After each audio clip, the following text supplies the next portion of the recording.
जय शिवराय, स्वागत आहे आपल्या डेली अपडेट या यूट्यूब चॅनलचे. तर मित्रांनो, आपण बघणार आहोत की पुढील जे ते 24 ते 30 तासामध्ये आपल्या महाराष्ट्रामध्ये जे ते मान्सून दाखल होणार आहे याबद्दल जे ते आपण सविस्तर माहिती जे आपण आपल्या व्हिडिओमध्ये बघणार आहोत मित्रांनो. तर मित्रांनो, जर का तुम्हाला डेली हवामानाचे अंदाज एकदम फ्रीमध्ये तुम्हाला हवे असतील तर तुम्हाला बघा काय असेल, डिस्क्रिप्शनमध्ये दिलेल्या ऑफिशियल वेबसाईटवरती तुम्हाला येऊन जायचं आहे. तिथं तुम्हाला डेली जे ते एकदम फ्रीमध्ये हवामान अंदाज तुम्हाला मिळून जातील. चला तर मित्रांनो, आपण जे ते आपल्या व्हिडिओला सुरुवात करूया थोडासा वेळ न घालवता. ओके, तर बघा मित्रांनो, येत्या 24 ते 30 तासात मान्सून राज्यात दाखल होणार आहे. अनुकूल वातावरण आणि परिस्थितीमुळे मान्सून गोव्यात दाखल झाला असला तरी गेल्या 2 दिवसापासून गोव्यातच अडकून बसला आहे. येत्या 24 ते 48 तासात मुंबई, पुणे, कोकणासह दक्षिण महाराष्ट्रात मान्सून दाखल होईल असा अंदाज हवामान खात्याने वर्तवला आहे. मान्सून अपडेट गोवा आणि कोकणातील परिस्थिती बघूया. तर मान्सून अपडेट, मान्सून 2 दिवसापूर्वी गोव्यात दाखल झाला आहे. मात्र पोषक घटकाच्या कमतरतेमुळे त्याची प्रगती थांबली आहे. त्यामुळे कोकणात मान्सूनचा प्रवेश ठप्प झाला आहे. येत्या 24 ते 48 तासात मान्सून कोकणात दाखल होईल असा अंदाज हवामान खात्याने वर्तवला आहे. आणि इतर क्षेत्रात प्रगती बघूया हवामानाची. तर येत्या 3 दिवसात मान्सून मध्य अरबी समुद्र, कर्नाटक, तेलंगणा, आंध्र प्रदेश, दक्षिण छत्तीसगड, दक्षिण ओडिशा आणि मध्य पूर्व आणि ईशान्य बंगालच्या उपसागराच्या काही भागात दाखल होईल. गोव्यात मान्सूनची प्रगती मंदावली आहे, परंतु ईशान्य भारताकडे त्याची प्रगती जोरदार सुरू आहे.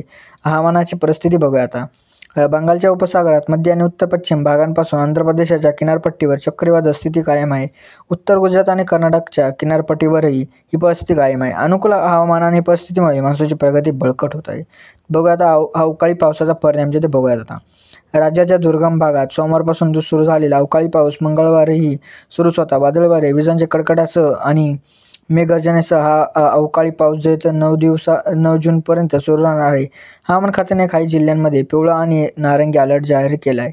9 जून रोजी कोल्हापूर आणि सिंधुदुर्गमध्ये ऑरेंज अलर्ट जारी करण्यात आला आहे असून त्यामुळे या जिल्ह्यांमध्ये मुसळधार ते अतिवृष्टीची शक्यता आहे. वादळ वारे आणि इशारे बघूया आता. 11 जूनपर्यंत राज्यातील कोकण, मध्य महाराष्ट्र, मराठवाडा आणि विदर्भ 40 ते 50 किलोमीटर प्रति तास वेगाने वादळी वारे वाहतील. विजांच्या कडकडाटासह आणि मेघगर्जनेसह अवकाळी पाऊस होईल आणि नागरिकांना सतर्क राहण्याचा इशारा देण्यात आहे. हवामान खात्याने जारी केलेला अलर्ट बघूया आता. हवामान खात्याने 8 ते 9 जून दरम्यान कोल्हापूर आणि सिंधुदुर्ग जिल्ह्यात ऑरेंज अलर्ट जारी केला आहे. पालघर आणि मुंबई, रायगड, रत्नागिरी, धुळे, जळगाव, नाशिक, नगर, पुणे, कोल्हापूर, सातारा, सांगली, छत्रपती संभाजीनगर, जालना, परभणी, बीड, हिंगोली, नांदेड, लातूर, धाराशिव, अकोला, अमरावती, भंडारा, चंद्रपूर, गडचिरोली, गोंदिया, नागपूर, वर्धा, वाशिम, यवतमाळ या जिल्ह्यांसाठी येलो अलर्ट जारी करण्यात आला आहे. तर मित्रांनो, अशा प्रकारचा आपला काय आजचा हवामान अंदाज होता मित्रांनो. तर मित्रांनो, व्हिडिओला थोडा लाईक आणि शेअर नक्की करा मित्रांनो. तर मित्रांनो, अजून आपल्या यूट्यूब चॅनल इथे सबस्क्राईब नसेल केलं तर नक्की सबस्क्राईब करून घ्या, कारण की आपल्या यूट्यूब चॅनलवरती अशा प्रकारच्या डेली जे ते अपडेट हवामान अंदाजाच्या येत असतात मित्रांनो. तर मित्रांनो, भेटत आपण नंतरच्या व्हिडिओमध्ये. तोपर्यंत जय हिंद, जय महाराष्ट्र.